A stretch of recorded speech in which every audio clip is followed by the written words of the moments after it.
السلام علیکم ورحمۃ اللہ وبرکاتہ۔ اعوذ باللہ من الشیطان الرجیم، بسم اللہ الرحمن الرحیم۔ رب اشرح لی صدری ویسر لی امری واحلل عقدۃ من لسانی یفقہوا قولی رب زدنی علما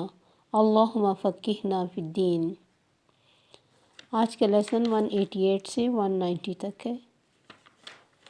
لا تحسبن الذین، نہ سمجھیں وہ لوگ، یفرحون جو خوش ہوتے ہیں، بما اتوا اس کے ساتھ جو وہ لائے، ویحبون اور وہ چاہتے ہیں، ان یحمدوا کہ وہ تعریف کیے جائیں، بما لم ساتھ اس کے جو لم نہیں یفعلوا انہوں نے کیا، فلا تحسبنہم تو نہ تم سمجھو ان کو، بمفازۃ من العذاب کہ وہ کامیاب ہو سکتے ہیں عذاب سے، وَلَهُمْ عَذَابٌ علیم ان کے لیے عذاب ہے دردناک۔ وَلِلَّهِ مُلْكُ السَّمَاوَاتِ وَالْأَرْضِ اور بادشاہی اللہ ہی کی ہے، اللہ ہی کے لیے ہے آسمان اور زمین کی، وَاللَّهُ عَلَى كُلِّ شَيْءٍ قدیر اور اللہ ہر چیز پہ قادر ہے۔ إِنَّ فِي خَلْقِ السَّمَاوَاتِ وَالْأَرْضِ بے شک پیدائش میں آسمان اور زمین کی، واختلاف اللیل والنہار اور اختلاف میں، آنے جانے میں، بدلنے میں رات اور دن کے، لآیات لأولی الالباب البتہ نشانیاں ہیں عقل والوں کے لیے۔ تو اللہ تعالیٰ فرماتے ہیں کہ وہ لوگ جو اس چیز یا اس کام کا کریڈٹ لینا چاہتے ہیں جو انہوں نے کیا نہیں، اور جب کبھی ان کی تعریف ہوتی تو بہت خوش ہوتے ہیں، یا پھر اپنی ہی تعریف پر خود سے خود اپنے حرکتوں پر بڑے خوش ہوتے ہیں کہ ہم نے ایسا سمارٹنس سے کام کیا کہ کسی کو پتہ بھی نہیں چلا۔ نبی صلی اللہ علیہ وسلم کے ساتھ منافق جہاد پر نہیں جاتے تھے، پھر آ کے جب نبی صلی اللہ علیہ وسلم واپس آتے تو بہانوں سے خود کو چھڑا لیتے، یعنی خود سچے ہو جاتے، اور پھر یہ بھی چاہتے کہ ہمیں مال غنیمت بھی ملے اور تعریف بھی ہو۔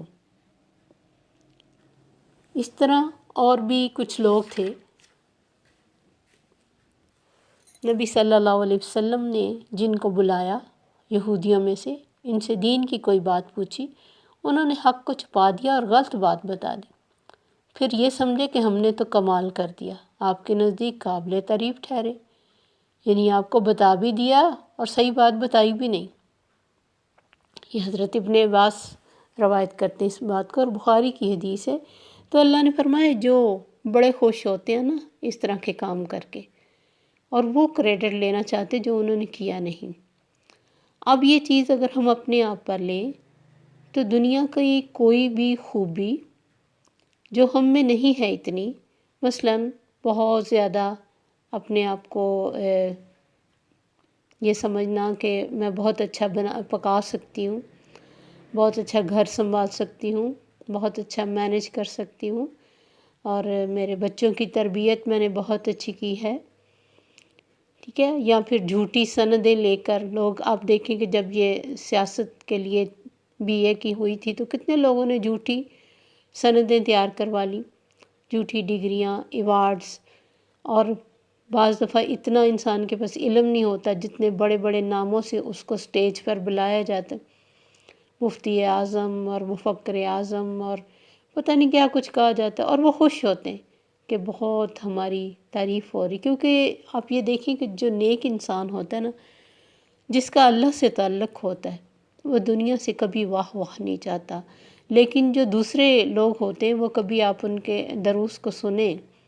تو جب لوگ آگے سے واہ واہ کرتے تو وہ بہت خوش ہوتے، اور بہت سے کئی لوگوں کو میں نے دیکھا وہ کہتے ہیں کہ گونگے ہو، بولتے نہیں ہو، جو ہم کہتے ہیں، یعنی اس کو رسپانس دو، تو رسپانس کے لیے اگر ہم کرتے ہیں تو پھر اللہ سے کیا چاہتے ہیں؟ تو اللہ فرماتے ہیں وہ جو خوش ہوتے ہیں اس کے ساتھ جو وہ لے کے آئے جھوٹ گھڑ کے، اور پھر یہ بھی چاہتے ہیں کہ ان کی تعریف کی جائے اس کاموں کے ساتھ جو اس نے کیے نہیں،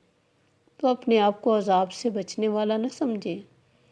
نہ خیال کرو ان کو کہ وہ کامیاب ہو سکیں گے عذاب سے، ان کے لیے تو دردناک عذاب ہے۔ تو دین کو دنیا کی شہرت کے لیے حاصل کرنا، خود ساختہ بدعات کو ایجاد کرنا، پھر اس سے اپنے آپ کو مشہور کروانا، یہ سب کچھ وہ کریڈٹ ہے جو ہمارے اندر ہوتا نہیں، لیکن ہم اس سے تعریف چاہتے ہیں۔ ہم اتنے نہیں ہوتے کسی کام میں ماہر جتنا ہم ماہر بتاتے ہیں اپنے آپ کو، یہ شو کرتے ہیں۔ ایسی بعض دفعہ رشتہ کرتے وقت مائیں بھی بہت لمبی چوڑی تعریفیں کرتی ہیں بچیوں کی اور بچوں کی، لیکن بعد میں یہ سب کچھ نہیں نکلتا تو پھر ساری عمر اس کو باتیں بھی سننی پڑتی ہیں بچی کو، لیکن اس وقت بچے بھی خوش ہوتے ہیں کہ اچھا ہوا امی نے ہماری خوب تعریف کی ہے۔ یہ کوئی اچھی بات نہیں کہ انسان ان باتوں کی تعریف، بلکہ نیک انسان جو ہوتے ہیں وہ تو ہمیشہ خود کو چھپا کے رکھتے ہیں، وہ تو کبھی نہیں چاہتے کہ لوگ ہمارے ہاتھ پاؤں چومیں اور ہمارے آگے جھکیں اور ہمارے تعریفیں کریں اور ہمارے آگے جھکیں۔ وہ تو اپنے اندر خود کو کہتے رہتے ہیں کہ یا اللہ، وہ دعا بھی جیسے آپ نبی صلی اللہ علیہ وسلم نے سکھائی ہے ہمیں، اللہم اجعلنا صبورا وجعلنا شکورا، یا اللہ ہمیں بہت صبر اور شکر کرنے والا بنا دے، وجعلنا فی اعین الناس کبیرا، لوگوں کی نظر میں ہماری عزت ہو، وجعلنا فی اعین الناس وجعلنا فی عینی صغیرا، ہماری آنکھوں میں ہم بڑے نہ ہوں۔ تو جب ہم اپنی آنکھوں میں بڑے نہیں ہوں گے، خود کو بڑی چیز نہیں سمجھیں گے، تو دوسروں کی تعریف سے بھی پھولیں گے نہیں۔ ہمیں پتہ ہوگا ہم کتنے پانی میں ہیں، ہمیں پتہ ہوگا ہم کس کیٹیگری کے لوگ ہیں۔ کوئی کتنی بھی ہماری تعریف کرے گا، کوئی کتنا بھی آپ کو عالمہ فاضلہ اور کیا کچھ کہے گا، آپ صرف اللہ کا شکر کریں گے کہ یا اللہ میں تو اس قابل نہیں جو تو نے مجھے عطا کیا۔ یہ نہیں کہ اپنے آپ کو بڑی چیز سمجھنے لگ جانا۔ بعض دفعہ لوگ، اپنے نبی صلی اللہ علیہ وسلم نے ایک شخص کو دوسرے کی تعریف کرتے دیکھا تو آپ نے فرمایا تو نے تو اسے مار ڈالا۔ کسی کی ایسی تعریف کر دینا جس سے وہ اپنے آپ کو بڑی چیز سمجھنے لگ جائے، یہ بہت بری چیز ہوتی ہے، کیونکہ جس انسان میں خود پسندی آ جاتی ہے نا، اس کے لیے اپنے آپ کو ٹھیک کرنا یا اپنے میں کوئی نقص دیکھنا بہت مشکل ہو جاتا ہے۔ تو زندگی میں اب ہمیں سوچنا ہے کون سا ایسا کریڈٹ ہے جو ہم نے لیا لیکن ہم اس کے قابل نہیں تھے۔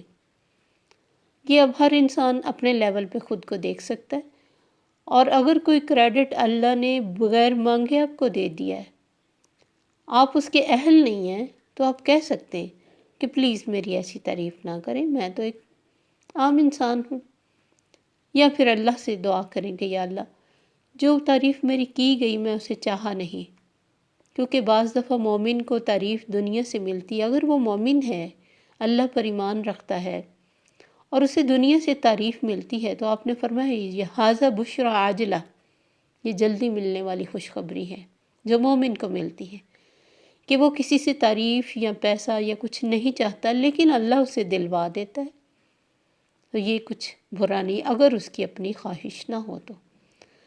تو اللہ فرماتے ہیں جو بغیر کسی کریڈٹ کے اپنی تعریفیں چاہتے ہیں وہ آگ سے نہیں بچ سکیں گے، اور یہاں چونکہ یہودیوں کی بات ہے اس لیے ان کے لیے عذاب دردناک ہے، اور کوئی بھی انسان اس کیٹیگری میں آئے گا تو ظاہر ہے پھر جیسا من جو کسی سے مشابہت کرے گا انہی کے ساتھ جوڑ دیا جائے گا۔ وَلِلَّهِ مُلْكُ السَّمَاوَاتِ وَالْأَرْضِ، بادشاہ تو اللہ ہے زمین آسمان کا۔ کس بات کی بڑائی ہے کسی انسان میں؟ اگر اس نے کسی کو کچھ دے بھی دیا ہے تو اس کی اپنی کیا بڑائی ہے؟ کسی بھی معاملے میں اگر کوئی کسی سے آگے بڑھ بھی گیا، اس ساری دنیا میں بھی اکلوتا اچھا ہو بھی گیا، کس نے کیا اس کو؟ بادشاہ تو آسمان اور زمین کا رب ہے۔ واللہ علی کل شیء قدیر، اور اس چیز پہ قادر ہے، کسی کو آگے لے جائے، کسی کو پیچھے لے آئے، کسی کو اوپر کر دے، کسی کو نیچے کر دے، اس کے لیے کوئی مشکل نہیں۔ ان فی خلق السماوات والارض، یہاں سے سورہ آل عمران کی آخری آیات شروع ہوتی ہیں۔ حضرت عطا بن رباح سے روایت ہے کہ وہ حضرت عائشہ رضی اللہ تعالیٰ عنہ کے پاس گئے اور پوچھا کہ ہمیں نبی صلی اللہ علیہ وسلم کی کوئی عجیب بات بتائیے۔ آپ نے فرمایا ان کی تو ہر بات ہی عجیب تھی۔ ایک رات وہ ہمارے پاس لیٹے ہوئے تھے تو اٹھ کھڑے ہوئے. ہم نے کہا ہمیں آپ کی رفاقت عزیز ہے. کہا ہمیں اللہ کی رفاقت کی تلاش ہے، یعنی اس کی نماز کے لیے ہم جا رہے ہیں. پھر آپ نے تہجد پڑھی اور بہت روئے، یہاں تک کہ آنسو سینے پر بہہ گئے. پھر رکوع میں بہت روئے، پھر سجدے میں بہت روئے. میں نے وجہ پوچھی تو فرمایا کیسے نہ روؤں،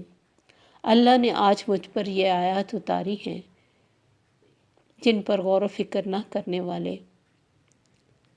گھاٹے میں رہیں گے. یہ حدیث کا مفہوم ہے. تو غور و فکر کی اللہ نے ہمیں دعوت دی ہے اور کہا عقل والوں کے لیے بہت کچھ ہے میری دنیا میں. اب ہمیں کبھی ٹائم ہی نہیں ہوتا نا ہم اتنا غور و فکر کریں، لیکن اللہ تعالیٰ نے اتنا ہی ایک ایک چیز کی طرف ہمارا دھیان اس قرآن میں دلایا کہ دیکھو یہ بھی غور و فکر کرنے کی چیزیں ہیں، ان سے بھی تم اپنے رب کو پا سکتے ہو.